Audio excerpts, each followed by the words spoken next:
ایک اور میں بات آپ کو بتاؤں لباس کے حوالے سے، اور خصوصاً خواتین کے لیے۔ ہماری خواتین کا لباس جو ہے نا جی آج کل مختصر ہوتا جا رہا ہے، بدقسمتی سے مختصر ہوتا جا رہا ہے، باریک ہوتا جا رہا ہے اور تنگ ہوتا جا رہا ہے۔ عورتوں کے معاملے میں خاص خیال رکھنا چاہیے، سرپرستوں سے میں کہہ رہا ہوں، بیٹیوں کے معاملے میں، بیوی کے معاملے میں، ہیں بھی چھوٹی بہنوں کے معاملے میں خاص خیال ہونا چاہیے ان کے لباس کے حوالے سے۔ آج کل آپ جائیں شادیوں میں دیکھ لیں کیا کچھ نہیں ہو رہا، بے پردگی تو عروج پر ہے ہی، ہیں بھئی بے حیائی تو عروج پر ہے ہی، آپس میں لڑکا لڑکی گپ شپ کر رہے ہیں، آپس میں ڈانس کر رہے ہیں اسٹیج پر چڑھ کر، کزن ہونے کی بنیاد پر، رشتہ دار ہونے کی بنیاد پر، ہیں بھئی ناچ گانا تو کر رہے ہیں، لیکن لباس کے حوالے سے انتہائی شرمندگی کا مقام ہے۔ لباس مختصر ہوتا جا رہا ہے، مختصر ہوتا جا رہا ہے، اور باپ جناب بیٹھا ہوا ہے کرسی کے اوپر بڑے فخر سے دیکھ رہا ہے، میری بیٹی جناب ڈانس کر رہی ہے بھئی، میری بیوی جناب ڈانس کر رہی ہے، باپ دوستوں کے ساتھ بیٹھا ہوا ہے اور انجوائے کر رہا ہے بیٹی کا ڈانس۔ اللہ تعالیٰ محفوظ فرمائے۔ اس کی وجوہات کیا ہیں؟ اس کی وجوہات یہ ہیں کہ ہم نے بچپن سے اپنی اولاد کی اسلامی تربیت نہیں کی ہے۔ بچپن سے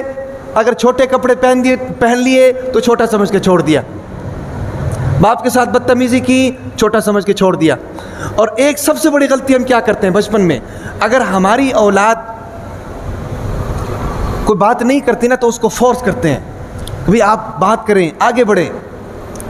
اتنا فورس کرتے ہیں کہ وہ آگے بڑھتے بڑھتے اولاد بدتمیز ہو جاتی،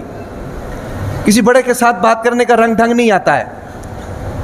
باپ سے پوچھو کہ بھئی آپ یہ کیا کر رہے ہیں، اس طرح کیوں کرتے ہیں، تو آگے سے کہتے ہیں کہ بچے کے اندر سیلف کانفیڈنس آنا چاہیے، بچے کے اندر خود اعتمادی آنی چاہیے۔ بھئی خود اعتمادی میں اور بدتمیزی میں فرق ہوتا ہے، سمجھ آ رہی کہ نہیں؟ خود اعتمادی اس کو کہتے ہیں کہ ایک انسان اپنے اندر کی صلاحیت کو خوبصورت پیراہے میں دوسروں کے سامنے رکھے، بغیر کسی پریشر کے، بغیر کسی ٹینشن کے، اس کو خود اعتمادی کہتے ہیں۔ خود اعتمادی اس کو نہیں کہتے کہ باپ نے پانی لانے کا کہا تو بیٹے نے اس کو جھڑک دیا اور کہا کہ اپنا کام خود کیا کرو، یہ خود اعتمادی نہیں ہے، اس کو بدتمیزی کہتے ہیں، سمجھ آ رہی کہ نہیں؟ کیونکہ ہمارے ساتھ اکثر و بیشتر یہ واقعات ہمارے سامنے آتے رہتے ہیں، اولاد بدتمیزی کر رہی ہے، ماں باپ کہہ رہے ہیں کہ ویری گڈ، خود اعتمادی ہے، سمجھ آ رہی؟ تو ایسی چیزوں میں اولاد کو روک تھام کرنا چاہیے، سمجھ آ رہی کہ نہیں؟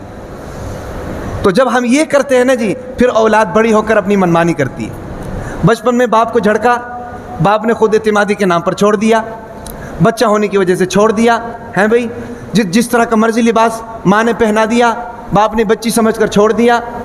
ہیں بھئی، اور وہی اولاد بڑی ہو گئی، اب بڑی ہو کر بھی اسی کپڑوں کے اندر سامنے آ رہی ہے، اسی کپڑوں کے اندر شادی بیاہ میں جا رہی ہے، اور انہی کپڑوں کے ساتھ لڑکوں کے ساتھ کھڑی ہو کر ڈانس کر رہی ہے، اور باپ سامنے بیٹھ کر دیکھ رہا ہے، سمجھ آ رہی کہ نہیں؟ اس لیے خواتین کے حوالے سے ان چیزوں کو آپ لوگوں نے نوٹ کرنا ہے، ان کے لباس کے حوالے سے یاد رکھیں۔ حضور نبی اکرم صلی اللہ علیہ وسلم نے خواتین کے حوالے سے کیا فرمایا کہ نساء کاسیات عاریات ممیلات اور مائلات، فرمایا کہ وہ عورتیں کہ جو لباس کے باوجود ننگی ہوتی ہیں، لباس تو پہنا ہوا ہے لیکن وہ برائے نام ہے، یا تو چھوٹا ہے یا باریک ہے یا تنگ ہے جس سے ان کا سطر نظر آ رہا ہے، فرمایا کہ لباس کے باوجود ننگی ہوتی ہیں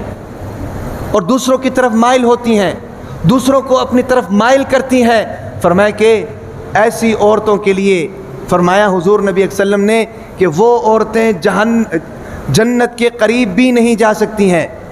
قریب تو دور کی بات، جنت کی خوشبو سے بھی اللہ تعالیٰ قیامت کے دن ان عورتوں کو محروم رکھیں گے،